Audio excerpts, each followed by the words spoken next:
रामकृष्ण ज्ञानेश्वरांची शब्दरत्ने सच्चिदानंद लिहित ब्राह्मण निवृत्तीचा लेखक सोपान जो अवतार पूर्ण विधीचा आणि कमुक्ताईचे अभंग ज्ञानदेव लिहिती निजांगी जोगा परमानंद अंतरंग त्याचे विसोबा खेचर लिहितसे सावता माळी भक्त वैष्णव त्याचा लेखक काशीबा गुरव कुर्मदेवाचा काईत सुदेव देवादिदेव नेम केला अनंत भट्टाभ्यंग तो चोखा मिळ्याचे करी लिखाण आणि नामयाजनीचे बोलणे रुक्मिणी रमण लिहितसे। या प्रस्तुत अभंगामध्ये संत जनाईंनी संत आणि त्यांच्या लेखकांची यादी दिली। पहिल्या चरणामध्ये असं म्हणतात, ज्ञानेश्वरांची शब्दरत्ने सच्चिदानंद लिहित ब्राह्मण। ज्ञानोबरांची ज्ञानेश्वरी सच्चिदानंद बाबांनी लिहिण्याचं काम केलं। ज्ञानोबरांच्या मुखातले ते शब्द आहेत। ज्ञानेश्वरीमध्ये देखील एक अशी ओवी आहे, शके 12 से 12 तै टीका केली ज्ञानेश्वरी सच्चिदानंद बाबा दरे लेखकू जाहला। लिखाणाचं काम लेखक म्हणून सच्चिदानंद बाबांनी काम केले आहे।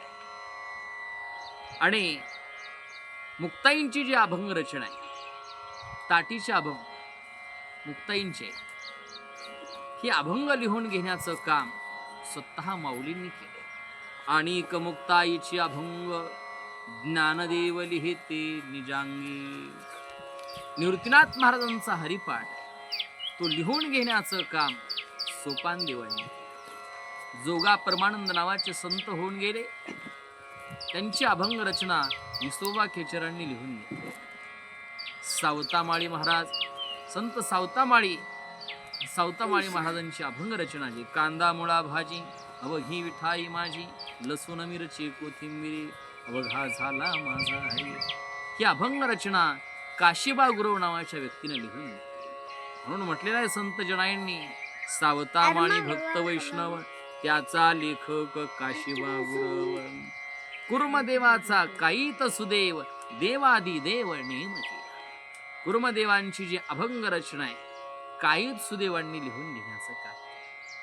चोखोबरायांची जी अभंग रचना आहे, ही अभंग रचना अनंत भट नावाच्या एका ब्राह्मण व्यक्तीने लिहून घेतली। म्हणून असं म्हटलेलं आहे, अनंत भट ब्राह्मण तो चोखा मिळाचे करी लिखा।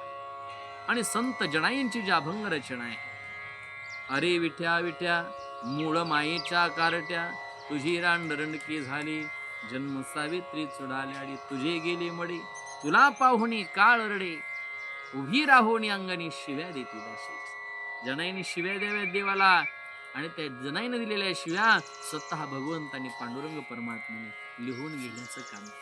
म्हणून आज आपल्याला ते वाचायला मिळतात अभंग रूपात। स्वतः जनाईने अभंगामध्ये संत आणि त्यांच्या लेखकांची यादी दिलेली आहे। रामकृष्ण।